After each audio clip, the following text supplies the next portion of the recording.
Assalamualaikum warahmatullahi wabarakatuh. Innal hamdalillah nahmaduhu wa nasta'inuhu wa nastaghfiruh wa na'udzu billahi min syururi anfusina wa min sayyiati a'malina. May yahdihillahu fala mudhillalah wa may yudlil fala hadiyalah. Asyhadu an la ilaha illallah wahdahu la syarikalah wa asyhadu anna Muhammadan abduhu wa rasuluh la nabiyya wa la rasula ba'dah.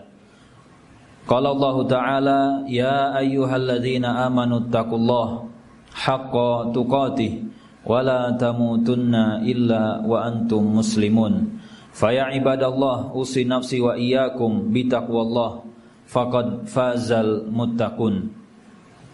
Jamaah Jumat rahimani wa rahimakumullah. Topik khutbah kita pada siang hari ini yaitu adalah hambatan ketika membagi warisan. Ada beberapa hal yang mengganggu, menghalangi dan menghambat proses hitung dan bagi waris ketika seseorang meninggal dunia. Hambatan yang pertama adalah terjadinya perbedaan standar. Para ahli waris yang A inginnya warisan dibagi sesuai adat, sedangkan ahli waris yang B inginnya warisan dibagi sesuai dengan aturan Allah. Lalu ahli waris yang C inginnya warisan itu dibagi secara rata. Lalu yang D inginnya harta warisan dibagi sesuai dengan kesepakatan dan musyawarah anggota keluarga. Ketika ahli waris berbeda standar, berbeda patokan dan acuan, maka ini akan menjadi hambatan dan halangan pada proses hitung dan bagi waris. Sikap yang tepat, Allah Subhanahu wa taala sudah berikan standar.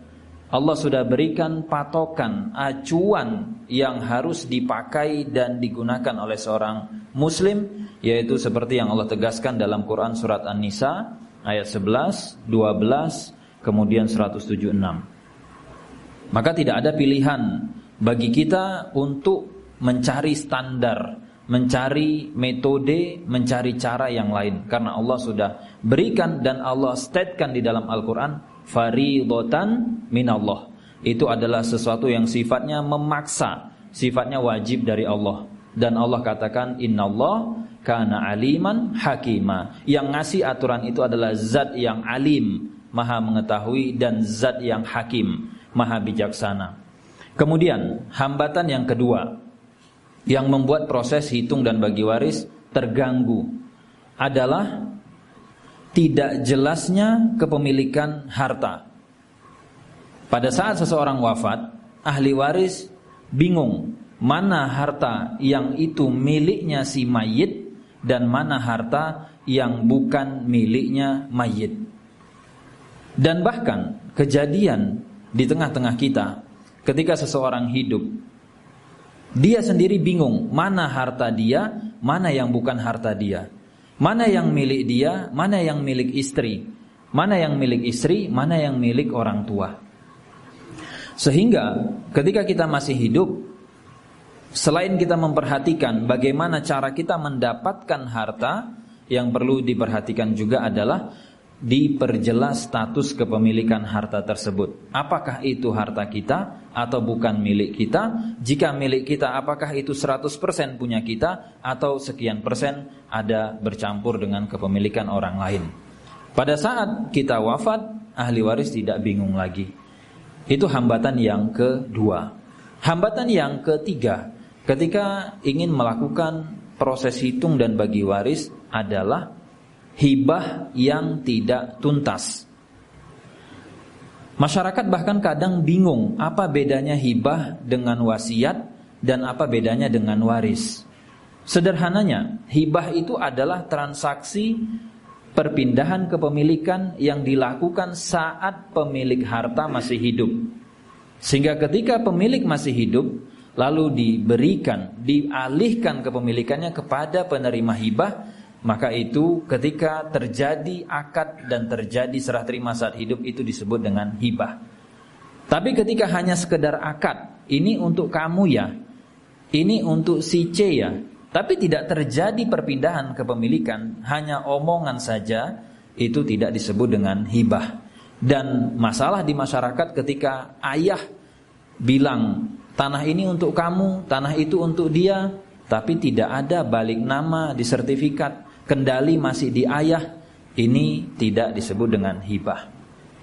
Maka kalau mau hibah, pastikan tuntas, lepas dari kepemilikan kita dan bisa dikendalikan oleh penerima hibah.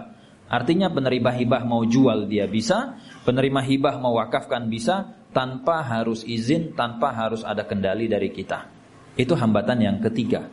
Hambatan yang keempat, yaitu adalah wasiat yang bermasalah. Proses hitung dan bagi waris seringkali terkendala ketika ada wasiat-wasiat yang bermasalah. Bentuk wasiat bermasalah diantaranya yang pertama melanggar aturan syariat. Contoh, memberikan wasiat kepada ahli waris. Ahli waris tidak perlu dikasih wasiat dan Rasul mengatakan fala wasiyata liwaris. Wasiat tidak untuk ditujukan kepada ahli waris karena harta waris itu sudah diatur oleh Allah pembagiannya. Maka silahkan kalau mau berwasiat berikan harta kepada selain ahli waris. Dan ini akan menjadi masalah ketika yang berwasiat menujukan itu kepada salah satu ahli waris dan itu batal demi hukum. Kemudian wasiat itu menjadi masalah ketika redaksi wasiat, tujuan wasiat tidak jelas. Sehingga pastikan kalau kita ingin membuat wasiat, wasiatnya jelas dan tidak melanggar prinsip-prinsip syariat. Kemudian hambatan yang kelima, yaitu menunda-nunda proses hitung dan bagi waris. Pemilik harta wafatnya tahun 1980, kasus waris baru mau dibagi tahun 2024. Setelah 44 tahun tertunda baru sibuk bahas waris. Yang punya harta meninggal tahun 2000, tahun 2024 baru sibuk mau bahas waris. 24 tahun tertunda-tunda. Maka ini akan menjadi masalah ketika ada pemilik harta yang wafat, tidak segera dilakukan proses hitung dan tidak segera dilakukan proses untuk membagi. Ada anggapan tabu di masyarakat ketika yang wafat hanya salah satu. Misalkan yang wafat adalah ayah kita, ibu masih hidup, atau yang wafat adalah ibu, ayah masih hidup. Orang tua mengatakan jangan bicara waris kalau ibu masih hidup, atau jangan bicara waris kalau ayah masih hidup.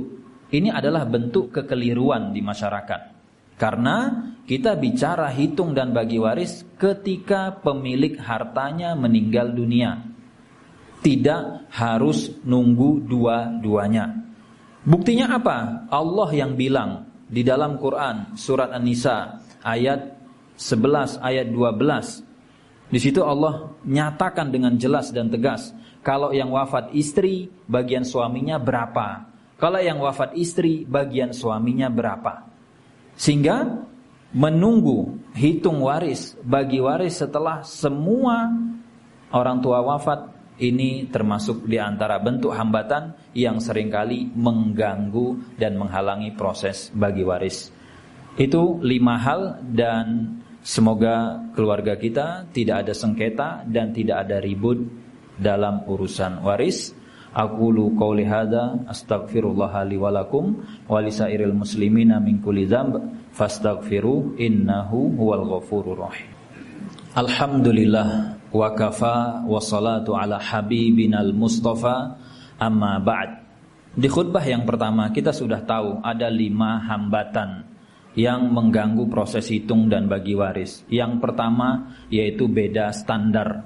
Yang kedua kepemilikan tidak jelas. Yang ketiga hibah yang tidak tuntas. Yang keempat wasiat yang bermasalah. Dan yang kelima adalah menunda proses hitung dan bagi waris.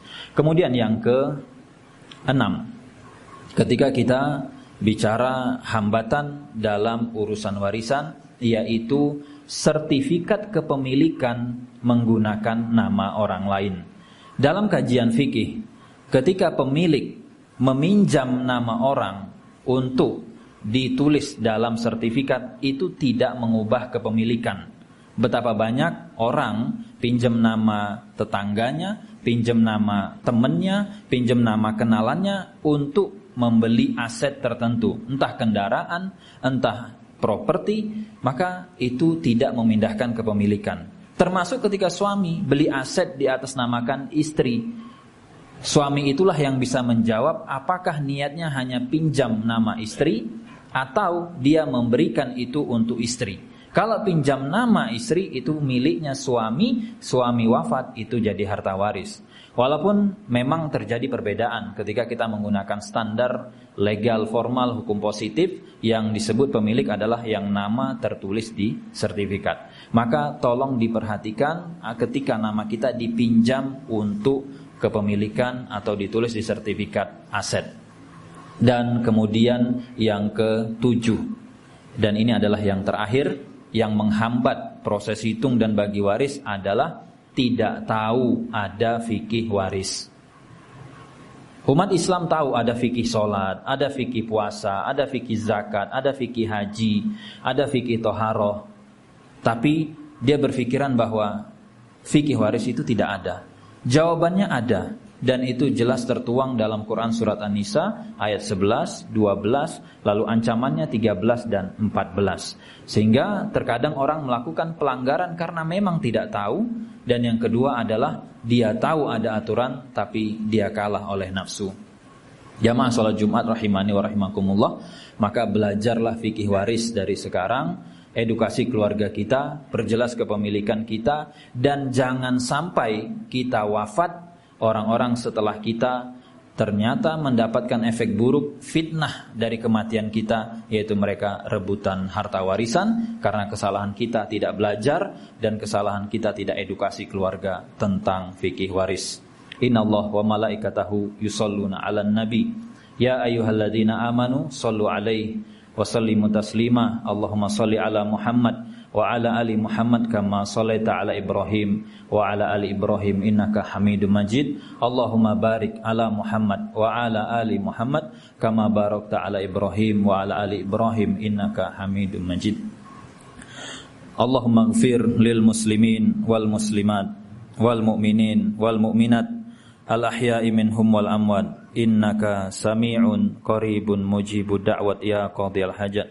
Rabbana la tuzigh qulubana ba'da idh hadaitana wa hab lana min ladunka rahmah innaka antal wahhab. Allahumma a'inna ala dzikrik wa syukrik wa husni ibadatik. Allahumma a'inna ala dzikrik wa syukrika wa husni ibadatik. Allahumma kfina bihalalika an haramik. Allahumma kfina bihalalika an haramik. Rabbana atina fid dunya hasanah wa fil akhirati hasanah wa qina adzabannar. Aqimus shalah. Haji Furoda bareng Ustadz Amin Nurbait hanya $18.000. Hubungi 0812 9090 4331.